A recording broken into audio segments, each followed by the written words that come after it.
So, students, let's start the topic that is the factors affecting the capacitance.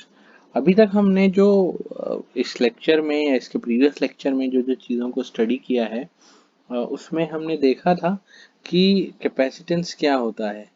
तो capacitance क्या है? Capacitance एक property है किसकी? कैपेसिटर की, चार्ज स्टोर करने की। The property of the capacitance to store the charge is called as capacitance. और हमने इसका फॉर्मूला देखा था कि C इज इक्वल्स टू क्या होता है?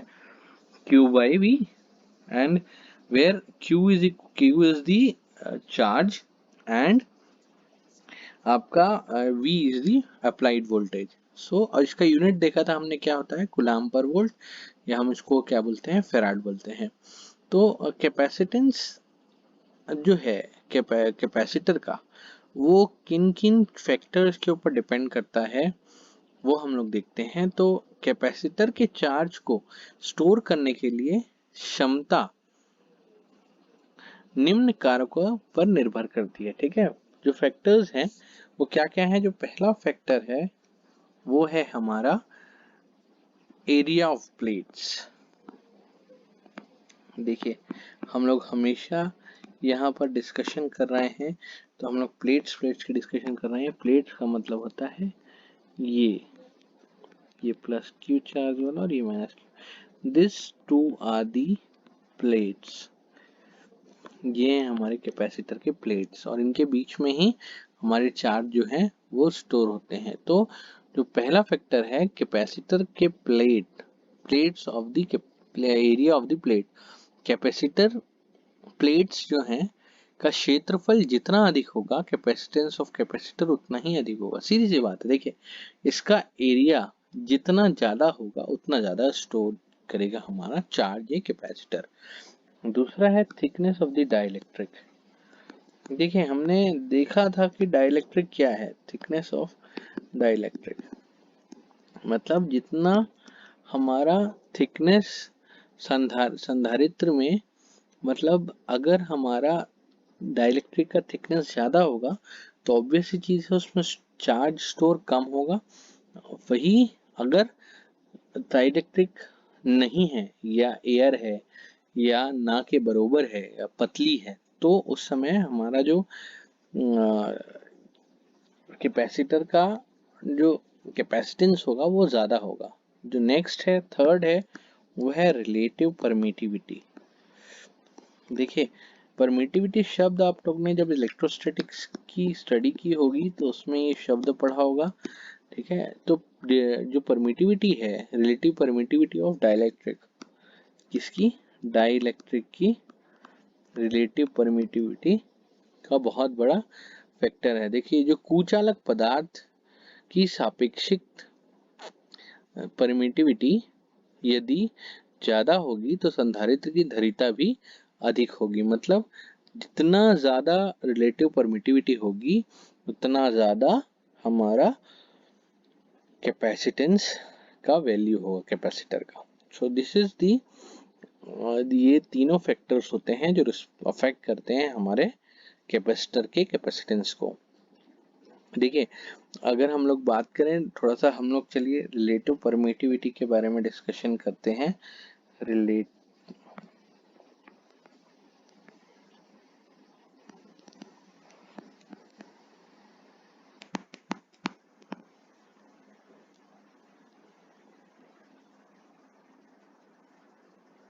देखिए, रिलेटिव परमिटिविटी,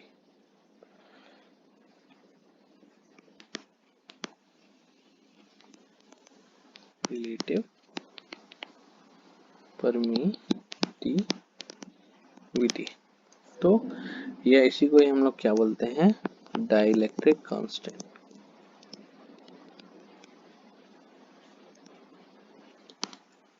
सो स्टूडेंट्स, किसी संधारित्र के प्लेटों के मध्य उपस्थित परवाउधांक पदार्थ, मतलब जो डाइलेक्ट्रिक, जब किसी भी किसी भी कैपेसिटर के बीच में है तो पदार्थ के द्वारा विद्युत बल रेखाओं को संग्रहित करने की क्षमता की पदार्थ का परावैद्युतिक कांस्टेंट या रिलेटिव परमिटिविटी कहते हैं, ठीक है।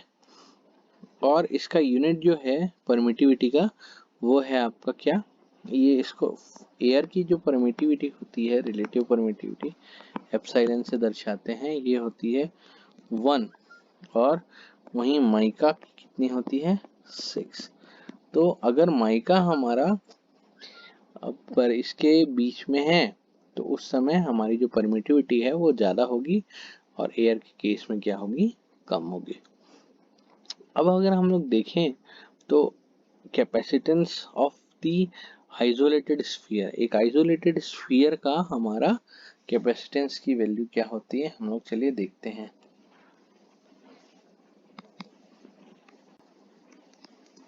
Capacitance N isolated sphere.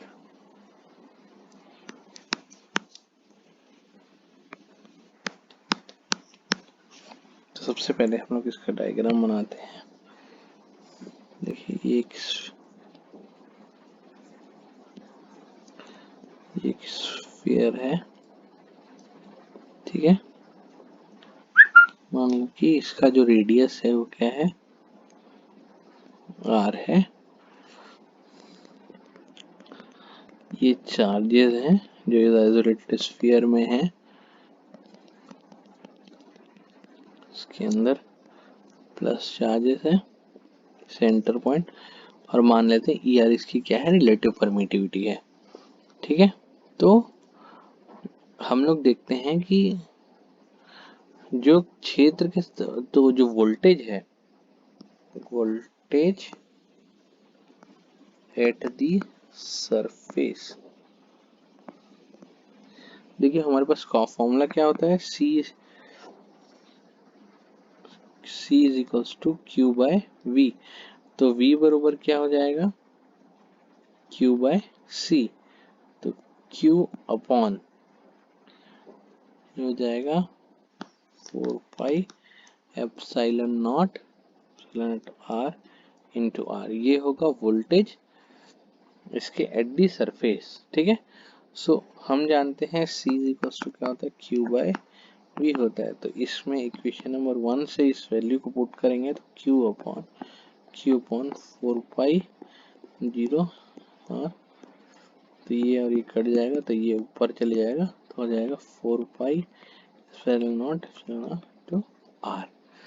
ये होगा हमारा किसी मीडियम में, अगर हमारा इन अ मीडियम किसकी वैल्यू होगी ये गाइस, हमारे कैपेसिटेंस की वैल्यू होगी। लेकिन वहीं पर अगर एंड व्हेन जो हमारा व्हेन मीडियम इज एयर, जब एयर हमारा मीडियम है तो C की जो वैल्यू है वो हो जाएगी 4 pi epsilon not into R। क्यों हो जाएगी ये, बिकॉज एप्सिलॉन R की वैल्यू एयर के लिए कितनी होती है, 1 होती है, ठीक है। तो हम लोग ये देखते हैं कि जो हमारा कैपेसिटेंस है वो कैपेसिटेंस डायरेक्टली प्रोपोर्शनल क्या है, रेडियस ऑफ द स्फीयर, मतलब जितना ज़्यादा रेडियस होगा उतना ज़्यादा हमारा कैपेसिटेंस की वैल्यू होगी, ठीक है। सो this is the capacitance of an isolated sphere. इसको अगर और हम लोग हिंदी में समझने की कोशिश करें, देखिए आइसोलेटेड मतलब किसी पृथक पृथक की क्षेत्र चालक की धरिता को ज्ञात किया जा सकता है यदि उसके मिसिंग प्लेट, ठीक है, को अर्थ जीरो पोटेंशियल मान लिया जाए, ठीक है। इसमें जो इसका जो मिसिंग प्लेट है उसको हम लोग क्या कर लें, एक अर्थ का पोटेंशियल मान लें, जीरो पोटेंशियल मान लें। तो जो रेडियस है वो इसका क्या आर है, मान लेते हैं इसमें एक मीडियम में है, ठीक है, जिसकी रिलेटिव परमिटिविटी एप्सिलॉन आर है और इसके सतह पे कुल चार्ज कितना है, प्लस क्यू है, मान लेते हैं। एंड बिंदु ऊपर केंद्रित है, चार्ज जो है वो बिंदु ऊपर केंद्रित है। तो क्षेत्र का सतह जो voltage surface at the voltage, तो सरफेस वोल्टेज क्या हो जाएगा, Q upon 4 pi epsilon not E R into R, ये हो जाएगा। तो हमारा हम लोग जानते हैं C is to Q by V होता है, तो ये हो जाएगा 4 pi epsilon not into epsilon not R into R. ये हो जाएगा कैपेसिटेंस का फॉर्मूला जो वो किसी मीडियम में है, ठीक है। और जब ई आर इक्वल टू 1 हो जाएगा तो कैपेसिटर की वैल्यू हो जाएगी 4 pi epsilon not into R. So this is the capacitance of an isolated sphere. वही हम लोग अगर स्फेरिकल कैपेसिटर की बात करें, किसकी बात करें, अगर हम लोग एक स्फेरिकल कैपेसिटर की बात करें तो इसमें दो केसेस आते हैं। तो चलिए हम लोग दोनों केसेस को देखते हैं, ठीक है। स्फेरिकल कैपेसिटर की बात करते हैं, चलिए।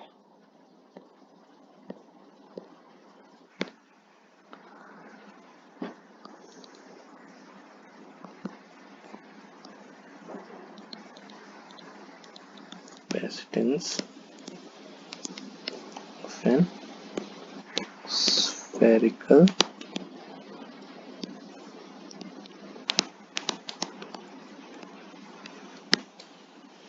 कैपेसिटर,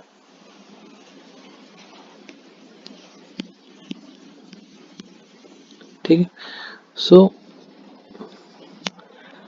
देख लेते हैं दो कंडीशन है। पहला कंडीशन है व्हेन द आउटर स्फीयर अर्थ। देखिए अब इसका डायग्राम थोड़ा समझने की कोशिश कीजिए। मान लेते हैं कि ये एक सर्कल है, ठीक है, और ये एक इनर सर्कल है। क्या है ये? एक इनर सर्कल है, ठीक है। और चार्जेस जो हैं वो हमारे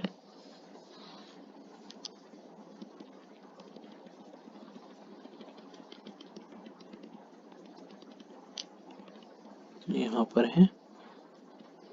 ये हमारा सेंटर पॉइंट है। मान लेते हैं ये रेडियस आर ए है और ये रेडियस आर बी है। ये इसका आउटर जो सरफेस है वो क्या है, अर्थ है।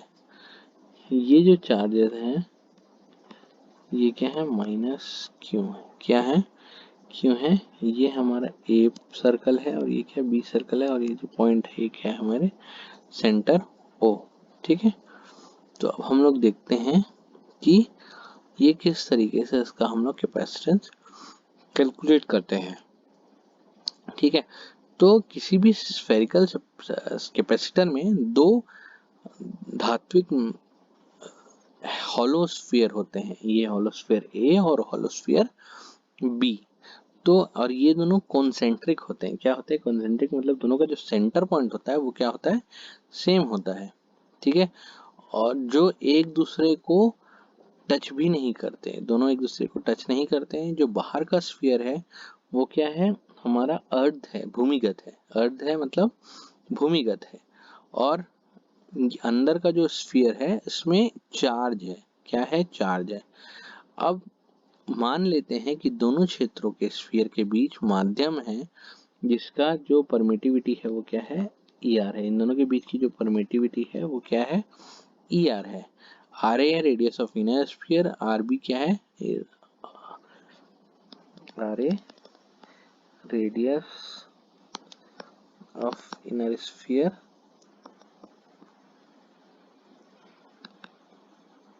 आर बी क्या है हमारा रेडियस ऑफ आउटर स्फीयर, ठीक है। ये दोनों हम लोग मान लेते हैं, ठीक है। जब पॉजिटिव क्यू चार्ज, ठीक है, मान लेते हैं ये जो क्यू चार्ज है वो यहाँ पर प्लस चार्ज है। कहाँ पर हमारा इनर सर्किट के उसमें, इनर स्फीयर में, ठीक है। और उससे बाहरी क्षेत्र के अंदर देखिए, मतलब ये प्लस है तो जो इसके अंदर में होगा वो भी क्या हो जाएगा, outer inner surface of B में क्या हो जाएगा, वो नेगेटिव चार्ज ऑटोमेटिकली इंड्यूस हो जाएगा, जो कि हमारा क्या है, न्यूट्रलाइज्ड है। और जो पॉजिटिव चार्ज है इसके आउटर स्फीयर का आउटर पार्ट का वो क्या हो जा रहा है, हमारा अर्ध हो जा रहा है। तो जो पोटेंशियल है इनर स्फीयर, पोटेंशियल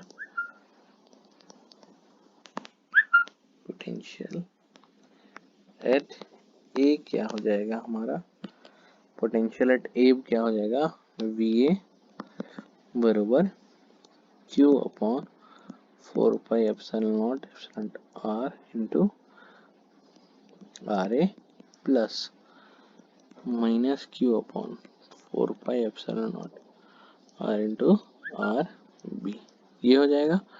तो अगर हम लोग देख लें तो क्यू इसका निकाल लें तो 1 upon R A minus 1 upon R B हो जाएगा, Q upon 4 pi epsilon not into E R into, ये हमारा हो जाएगा फॉर्मूला इसका। इसको और अगर अच्छे से करें तो Q R B minus R A upon 4 pi epsilon not into R A into R B, ये हो जाएगा हमारा voltage at potential at A.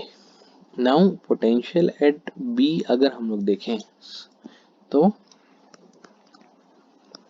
Potential at B, तो जो वीबी है वो क्या हो जाएगा, जीरो। क्यों जीरो हो जाएगा, because it is earth, it is earth, ये क्या है हमारा अर्थ है, इस वजह से।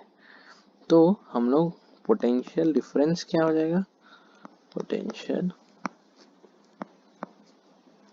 डिफरेंस हो जाएगा V A minus V B, ठीक है। तो वी ए का मान तो क्या है और ये इसका जीरो है, तो क्या हो जाएगा वी ए, ये हो जाएगा पोटेंशियल डिफरेंस। तो हम लोग अगर देयरफॉर अगर हम लोग कैपेसिटेंस का वैल्यू निकालें तो C equals to Q by V होता है। तो Q क्या है, Q तो Q है और V अपॉन ये, तो इसका फॉर्मूला हो जाएगा Q upon 4 pi epsilon not R A into R B, और ये हो जाएगा R B minus R A, ये और एक हो गया 4 pi epsilon not E R A R B upon R B minus R A हो जाएगा हमारा क्या, कैपेसिटेंस।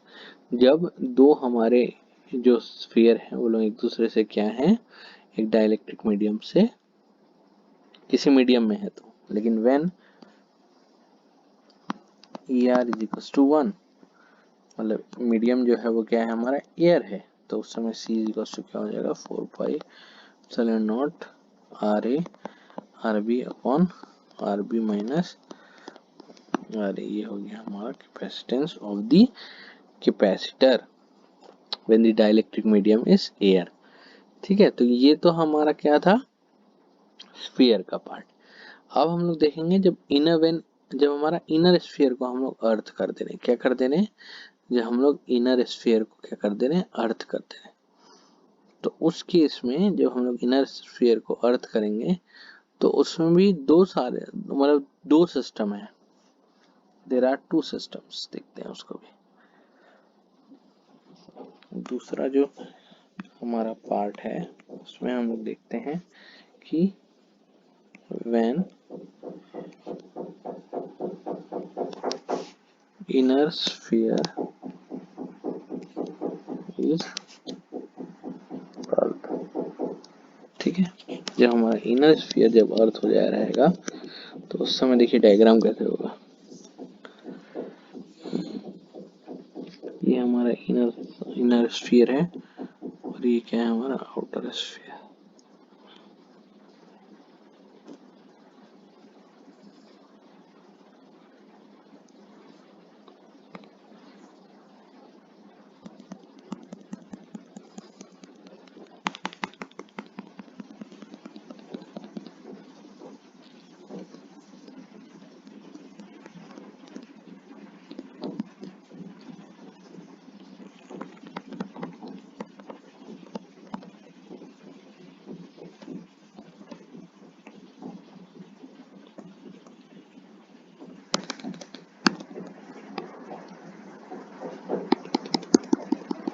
ग्राउंड है, दोनों हमारा ग्राउंड हो गए हैं जब इनर स्फीयर हमारा अर्थ है। अब इनर स्फीयर अगर जब अर्थ है तो उस समय हमारा पहला जो सिस्टम है उसके हिसाब से जो कैपेसिटर की वैल्यू है C B A is equals to हो जाएगा 4 pi epsilon not into E R R A into R B upon R B minus R A. जैसे कि हमारा ये जो वैल्यू है एक सेम किसकी तरह है, जब हम लोग when outer sphere is earth, जब सेम टू सेम, देखिए दोनों का फॉर्मूला ऑलमोस्ट सिमिलर आ रहा है। और जब हम लोग दूसरे कैपेसिटेंस की बात करेंगे, जब सी बी, देखिए ये जो है सी बी जी है, इस वैल्यू को कैलकुलेट करेंगे तो सी बी जी जो है हमारा वो हो जाएगा 4 pi epsilon into R B. ठीक है, इस समय ए आर की वैल्यू 1 है क्योंकि जो हमारा डाइलेक्ट्रिक मीडियम है वो एयर है। ठीक है, तो टोटल कैपेसिटेंस दोनों का होगा, सो टोटल कैपेसिटेंस जो होगा हमारा वो हो जाएगा C B A plus C B J equals to 4 pi epsilon not, R B को कॉमन निकाल देते हैं, ये आ जाएगा R A upon R B minus R A plus R B. ठीक है, सो इस तरीके से ये हमारा फॉर्मूला आ जाएगा। सो this is what the capacitance of the spherical sphere. इसमें दो कंडीशंस थी। ठीक है, सो आज हम लोग यहीं पर समाप्त करते हैं। Thank you.